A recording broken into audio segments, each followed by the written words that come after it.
Hola chicos, día cuatro. Like I said in the greeting video, I'm going to have two different videos for the explanation of today's material.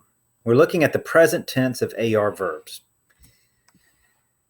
You already know that the infinitive form of verbs in Spanish means that all verbs end with either AR, ER, or IR. Me gusta hablar, hablar. Me gusta correr, correr with ER. Me gusta, what's an IR verb that we've had? Escribir, I like to write. The largest group of these verbs is the AR verbs. Hablar, to speak, is one of them. Now, we've learned to use those verbs just in their infinitive forms. I like to speak. I like to play basketball, things like that. Today, we're going to learn how to say that we do these different things.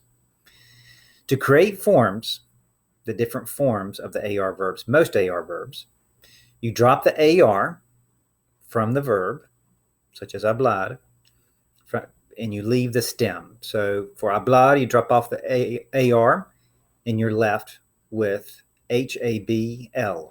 Okay, that's what we call the stem of the verb. Then you add different endings according to what the person is, the subject, the person doing the action. Those endings are o, as, a, amos, ais, and an. All right, let's look at them. First of all, we're just going to look at one person if the subject's just one person. So starting with yo. Yo, I speak. We dropped off the AR off of hablar. We were left with HABL.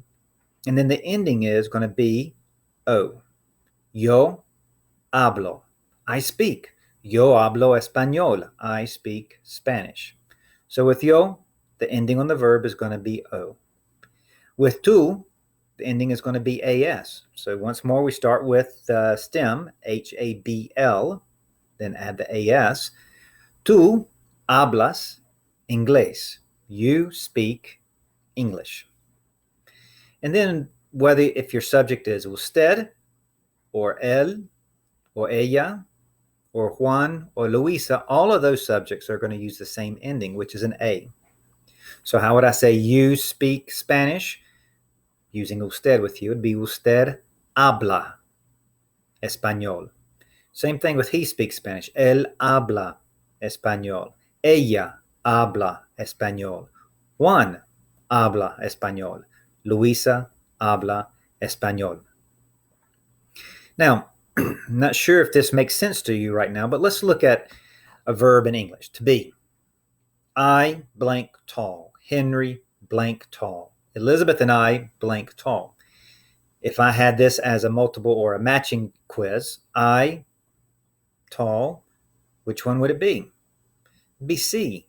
Am. I am tall. Henry, A, is tall. Elizabeth and I are tall. So you see, you use is, are, or am depending on who you're talking about. I am tall. Henry is tall. Elizabeth and I are tall.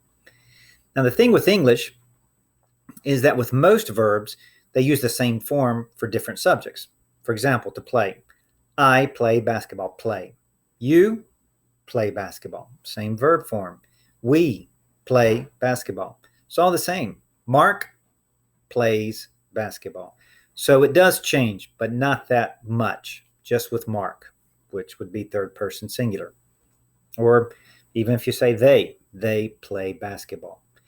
But in Spanish, it changes almost always according to the subject, depending on the different groups.